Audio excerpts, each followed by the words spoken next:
नमस्कार मित्रों, कैसे हो सभी मित्रों। जिन्होंने कल की क्लास नहीं देखी है वो लोग दर्पण क्लासेज करौली यूट्यूब चैनल है, इसके अलावा वो ऐप मिल जाएगा मित्रों। वो उस ऐप से आप लोग डाउनलोड करें प्ले स्टोर से उस ऐप को, और वहां पर आपको कल की क्लास अवेलेबल है मित्रों। पहले उसको देखें जिससे चीजें लिंक होती हुई चली जाएं आपके आसानी से मित्रों। चलो मित्रों, आप सभी लोगों का स्वागत है इस दर्पण क्लासेस की ऑनलाइन प्लेटफॉर्म पे मित्रों। ऑनलाइन और ऑफलाइन दोनों ही प्रकार के बैच उपलब्ध हैं मित्रों दर्पण कंपटीशन क्लासेस करौली में आप लोगों के लिए। यदि आप ऑफलाइन भी ज्वाइन करना चाहें तो ऑफलाइन भी बैच उपलब्ध हैं, ऑनलाइन ज्वाइन करना चाहें तो ऑनलाइन की भी ये सुविधाएं स्टार्ट कर दी गई हैं मित्रों। तो चलो मित्रों, बिना देरी किए हुए आगे बढ़ते हैं उस सेशन में आपके कि जो जनरल साइंस हम लोग कल पढ़ना स्टार्ट किया था उसमें आप लोगों ने जनरल साइंस में कौन कौन सी चीजें पढ़ी थी। तो कल हम लोगों ने केवल एक सामान्य रूपरेखा के बारे में चर्चाएं की थी। उससे आगे देखते हैं हम लोग मित्रों। देखो, आगे जब आप लोग देखोगे तो हम लोग बात करते हैं एक भोजन की। हम लोग जो बात करते हैं वो किसकी करते हैं मित्रों? भोजन की बात करते हैं कि जो भोजन है, क्योंकि आप लोग इसी की बात कर रहे थे लास्ट टाइम पे कि जो भोजन है इस भोजन के प्रकार क्या है, या आप लोग कहोगे कि जो भोजन है इस भोजन का जो निर्माण है, भोजन है आपके, इस भोजन का जो निर्माण है वो जिन पदार्थों से होता है उनको आप लोग क्या कह रहे हो?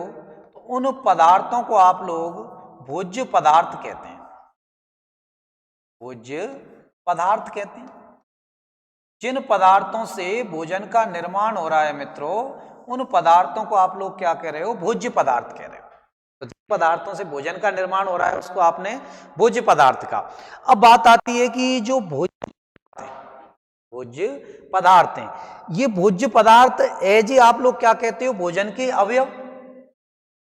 भोज्य पदार्थों को ही आप लोग क्या कह दोगे? भोजन के अवयव बोल दोगे। भोजन के अवयव, या आप लोग क्या बोल दोगे? घटक।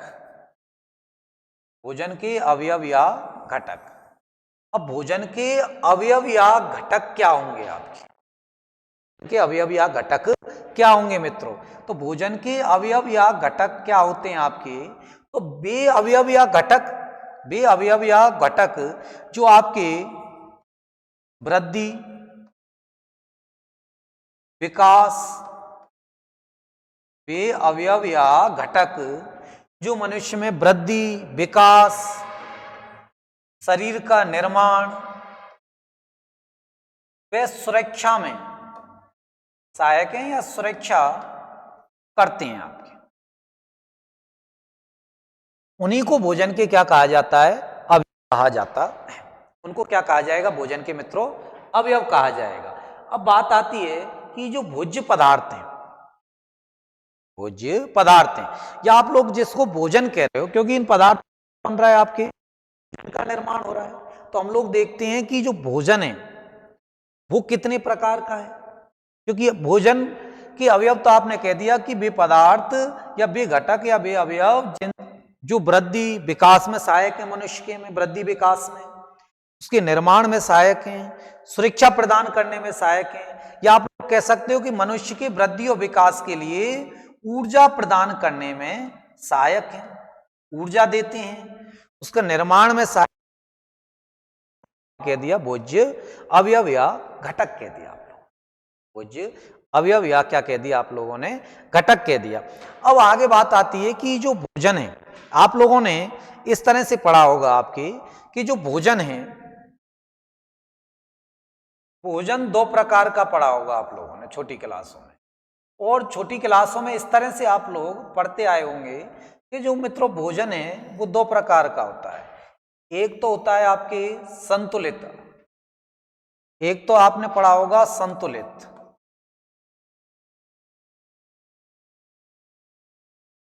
और एक आपने पढ़ा होगा असंतुलित। एक मित्रों आप लोगों ने क्या पढ़ा होगा? असंतुलित। संतुलित और क्या पढ़ा होगा आप लोगों ने? असंतुलित। इस तरह से पढ़ते हैं। और वहां आप लोग ऐसा भी पढ़ते थे कि संतुलित भोजन, वह भोजन, ऐसे पढ़ लेते थे आपके, वह भोजन जिसमें सभी पोषक तत्व, असंतुलित जिसमें सभी पोषक तत्व नहीं। लेकिन यदि आप लोग इनको डिफाइन करोगे तो संतुलित भोजन वह भोजन है जिसमें व्यक्ति विशेष के अनुरूप पोषक तत्व, जैसे मानकर चलो मित्रों कि मेरे लिए कैल्शियम की आवश्यकता है, मेरे भोजन में कैल्शियम युक्त तत्वों की अधिकता होनी चाहिए।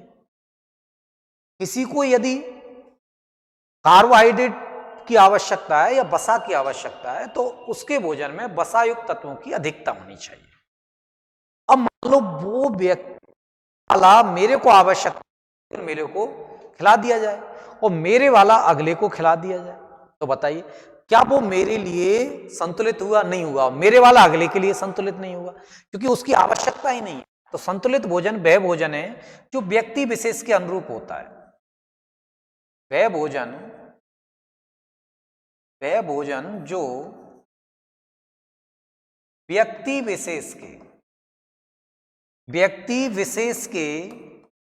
वह भोजन जो व्यक्ति विशेष के अनुरूप हो। तो वह भोजन जो व्यक्ति विशेष के अनुरूप होता है उसे मित्रों क्या कहते हैं? संतुलित भोजन कहते हैं। असंतुलित भोजन वह भोजन जो व्यक्ति विशेष के अनुरूप नहीं होता। वह भोजन जो व्यक्ति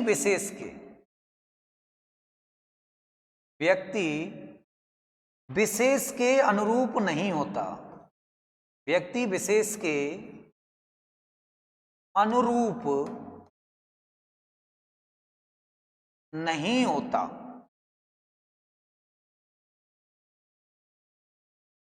वह भोजन जो व्यक्ति विशेष के अनुरूप नहीं होता उसे आप लोग क्या कह रहे हो? असंतुलित भोजन कह रहे हो मित्रों।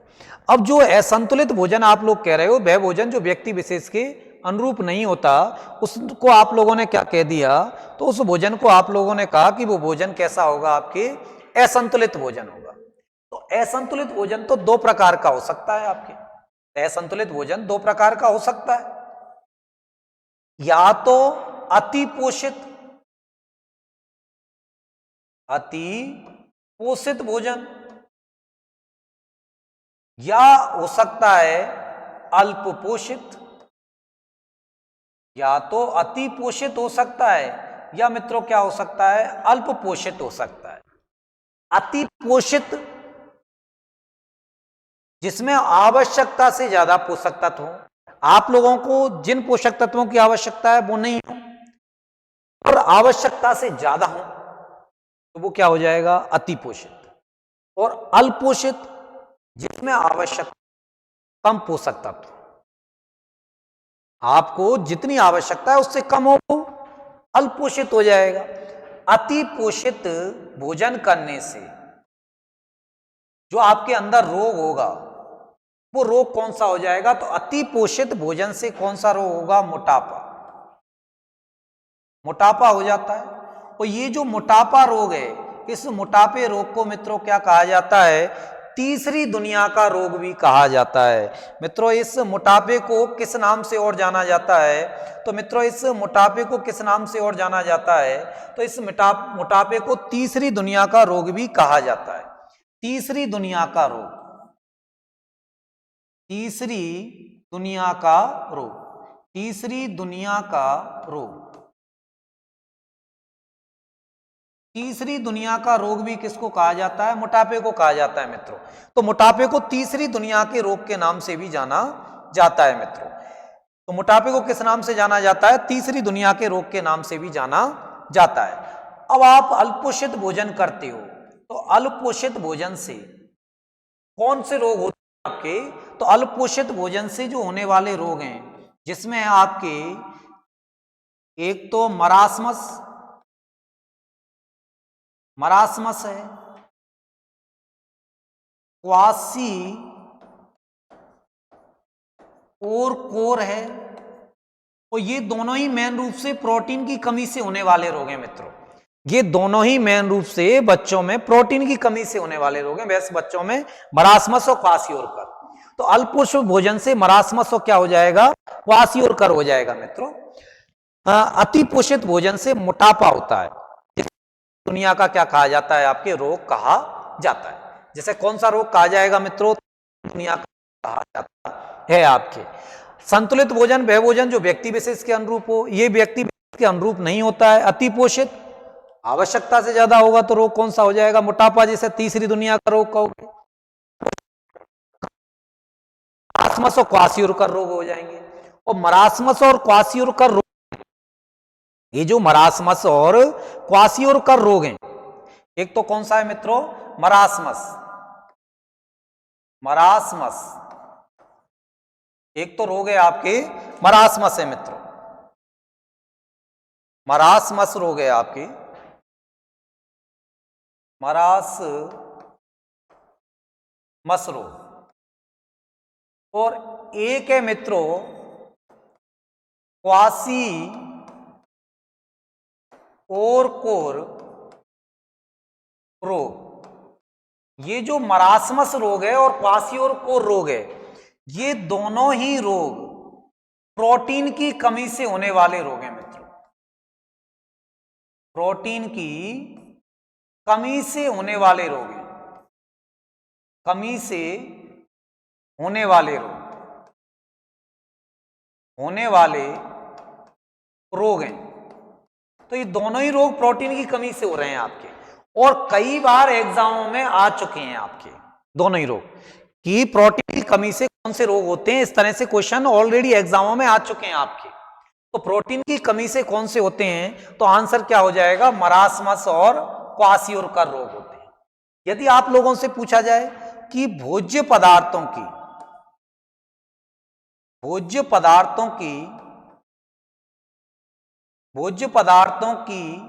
कमी से होने वाले रोग, भोज्य पदार्थों की कमी से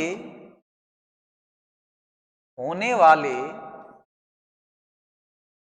रोग, भोज्य पदार्थों की कमी से होने वाले रोगों को क्या कहा जाता है। तो भोज्य पदार्थों की कमी मतलब अभाव है भोज्य पदार्थों का, तो ऐसे रोगों को क्या कहा जाएगा, अभाव रोग या अभावजन्य। ऐसे रोगों को क्या कहा जाएगा मित्रों, तो ऐसे रोगों को कहा जाएगा अभावजन्य रोग। तो ऐसे रोगों को किस नाम से जाना जाता है, अभावजन्य रोगों के नाम से जाना जाता है। तो मरासमस और क्वासियोरकर बहुत इंपॉर्टेंट है, कई बार एग्जामों में जनरल साइंस में पूछे जा चुके हैं आपके। किसकी कमी से होते हैं, प्रोटीन की कमी से। भोज्य पदार्थों की कमी से होने वाले रोगों को किस नाम से जाना जाता है, तो आंसर क्या हो जाएगा मित्रों, अभावजन्य रोगों के नाम से इनको जाना जाता है। आपके किस नाम से जाना जाएगा, तो अभावजन्य रोगों के नाम से इसको जाना जाता है। अब देखो आप अवयव, भोजन के जो अवयव हैं, भोजन के अवयव या भोजन के जो घटक हैं, भोजन के जो आप लोग अवयव कह रहे हो या भोजन के क्या कह रहे हो आप लोग, घटक बोल रहे हो। भोजन के जो अवयव या घटक हैं, यदि भोजन के अवयव या घटकों पर आप बात करो तो कार्य के आधार पर, इनके जो कार्य हैं उसके आधार पर इनको 3 कैटेगरियों में बांटा गया है। कार्य के आधार पर इनको 3 श्रेणियों में बांटा गया है मित्रों। 3 श्रेणियां कौन कौन सी बनाई गई हैं, एक तो है आपकी, मैंने आपसे कहा कि भोज्य पदार्थ क्या करेंगे, वृद्धि और विकास। एक तो वे हैं जो मनुष्य के वृद्धि और विकास के लिए ऊर्जा प्रदान करने वाले, वृद्धि व विकास के लिए, वृद्धि व विकास के लिए। एक तो कौन से है मित्रों, वृद्धि व विकास के लिए ऊर्जा देने वाले, वृद्धि व विकास के लिए, वृद्धि व विकास के लिए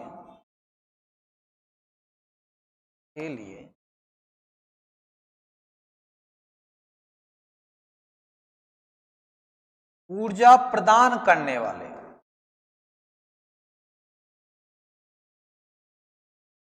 एक तो कौन से हो गए, ऊर्जा प्रदान करने वाले। तो एक तो कौन से बताए गए हैं आपके, ऊर्जा प्रदान करने वाले भोज्य पदार्थ बताए गए हैं मित्रों, कि जो ऊर्जा प्रदान करेंगे उनके बारे में बताया गया है। अब ऊर्जा प्रदान करने का कार्य कौन कौन से भोज्य पदार्थ कर रहे हैं मित्रों, तो ऊर्जा प्रदान करने का कार्य आप लोग उदाहरण देखोगे कि ऊर्जा प्रदान करने का कार्य कौन से करते हैं, तो एक तो करता है आपके कार्बोहाइड्रेट। कौन सा करता है मित्रों, कार्बोहाइड्रेट करता है।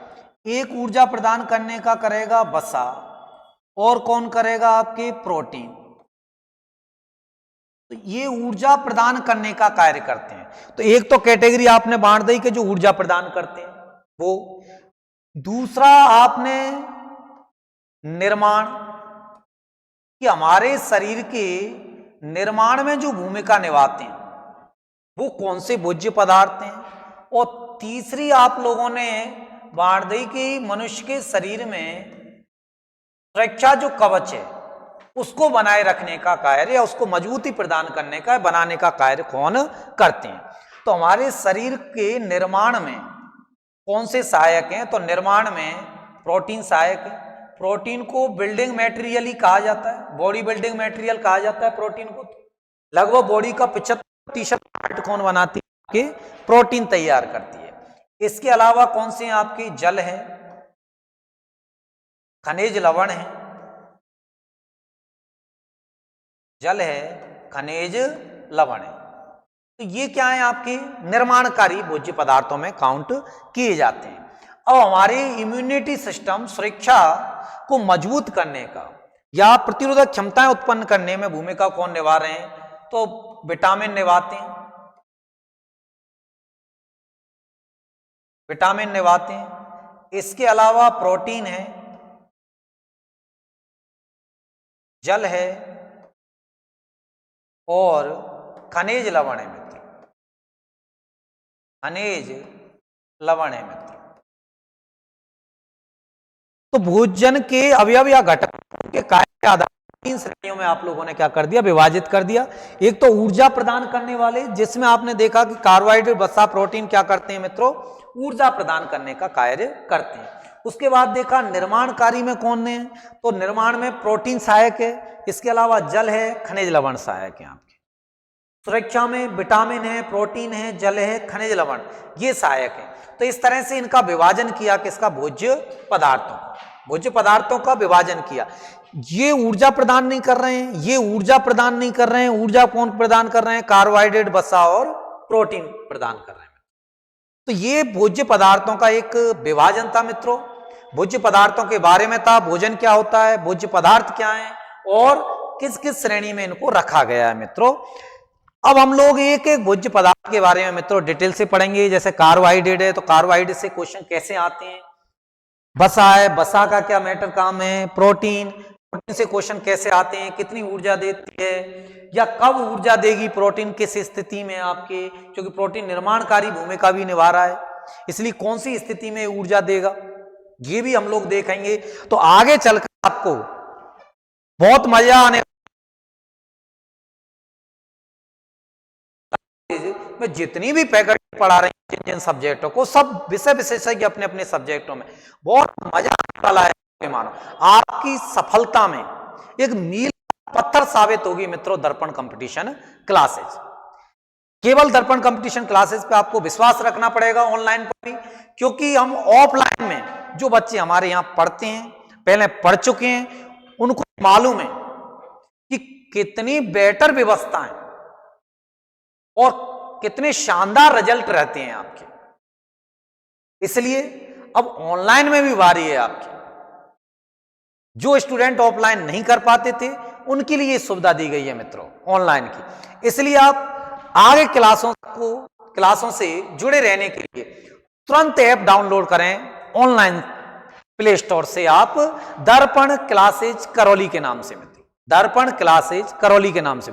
मित्रों कई पुराने स्टूडेंट हैं या अन्य जो स्टूडेंट हमारे इस दर्पण परिवार से जुड़े हुए हैं आपके, एक हमारे दर्पण क्लासेज करौली के नाम से एक पुराना यूट्यूब चैनल भी चलता है मित्रों।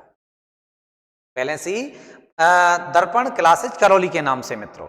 जो हिंदी में नाम लिखा हुआ है, टाइटल लिखा हुआ है मित्रों उसका, उसी नाम से नया चैनल बना हुआ है दर्पण क्लासेज करौली। तो जिन लोगों ने वो सब्सक्राइब कर रखा है वो इसको भी कर लें, क्योंकि इस पे आपको मिलने वाली है पूरी ऑनलाइन क्लासेज मित्रों।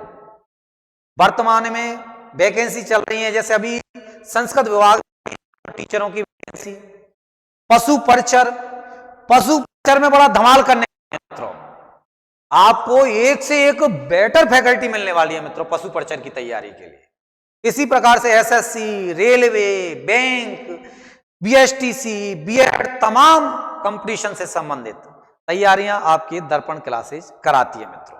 तो ऑनलाइन सिस्टम भी मील का पत्थर साबित होगा मित्रों दर्पण कंपटीशन क्लासेज का, जैसे ऑफलाइन सिस्टम है लोगों के लिए, क्योंकि हमारे ऑनलाइन और ऑफलाइन दोनों ही मित्रों जो भी सूटेबल लगे उसको आप ज्वाइन कर सकते हैं। चलो मित्रों, बहुत बहुत धन्यवाद आप सभी लोगों को। फिर पुनः मिलते हैं कल नए सेशन के साथ। थैंक्स।